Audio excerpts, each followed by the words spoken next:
안녕하세요. 돈이 된 5분 이야기 도노의 김지성. 이번처럼 코로나가 계속 지속되는 가운데 예방 예약이 굉장히 중요하지요. 기원전 5세기 전 이 춘추 전국 시대에 명의 편작 얘기를 하려고 합니다. 그 당시 편작은 그 위나라 문왕이 그를 불러서 이렇게 했습니다.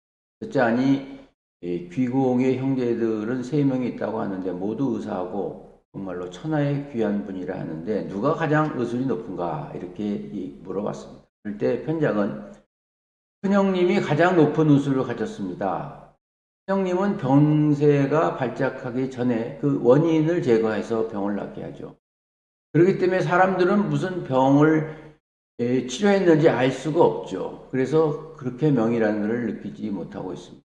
그리고 저희 집안 사람들은 모두 큰형님의 예방의학에 대해서 배웠죠.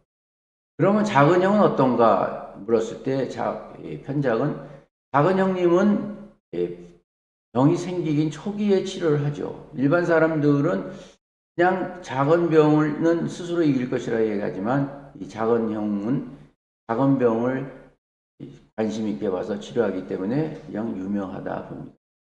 근데 저는 사실은 병세가 아주 위중할 때 저를 찾아와서 환자를 치료하게 되는데요. 그때 침을 놓고 피를 뽑으면 피부에 무슨 좋은 현상이 일어나서 가장 뛰어난 사람으로 알고 있는데 사실은 병이 나기 전에 예방을 하는 가장 큰 형님이 가장 큰 것이 아닌가 이렇게 얘기하고 있습니다. 물론 이 편작의 겸양지덕을 칭찬하지만 이번 시간에는 이런 명의인 편작도 고칠 수 없는 6가지 유형의 불치병, 바로 육불치라고 하는데요. 그것에 대해서 말씀드리려고 합니다.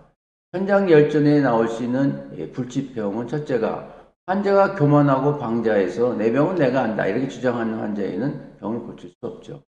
그 사람은 주관적인 판단만 하고 의사의 말을 잘 들으려고 하지 않죠. 바로 교만한 사람은 치료가 불가능한 것입니다. 두 번째가 자신의 몸을 가벼이 여기고 돈과 재물을 중요하게 여기는 사람입니다. 몸은 세상에서 바꿀 수 없는 소중한 존재입니다. 돈과 명예를 중시하고 몸을 가벼이 여기면 이 사람은 없죠. 세 번째는 음식을 가리지 못한 사람. 옷은 추위를 견딜 정도면 적당한데 음식은 배고픔을 채울만 하면 적당한데도 음식을 탐하고 편안한 것만 쫓는 환자는 어떠한 명이라도 고칠 수 없다는 얘기죠. 네 번째가 음양의 형평에 깨어져 오장의 기가 인정되지 않는 사람은 고칠 수 없다 합니다. 음양이 장기를 장악해서 혈맥의 소통이 되는데 단절이 되고 불안하게 되면 고칠 수 없는 것이죠. 그리고 다섯 번째는 몸이 극도로 쇠약해지면 도저히 약을 받아들이지 못하기 때문에 고칠 수 없다라고 봅니다. 사실 그래서 이 명약을 쓰더라도 병이 초기에 고치는 것이 중요한 것이죠. 그리고 여섯 번째, 무당의 말을 듣고 다른 사람의 말을 듣고 의사를 믿지 않는 환자는 고칠 수 없다고 합니다.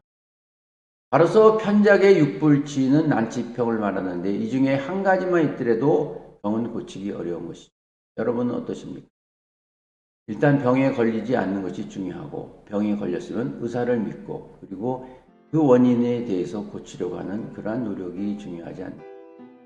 바로 자신에게 겸손하고 남을 배려하는 그러한 정신이 건강의 최고의 기법이 아닌가 생각합니다. 감사합니다.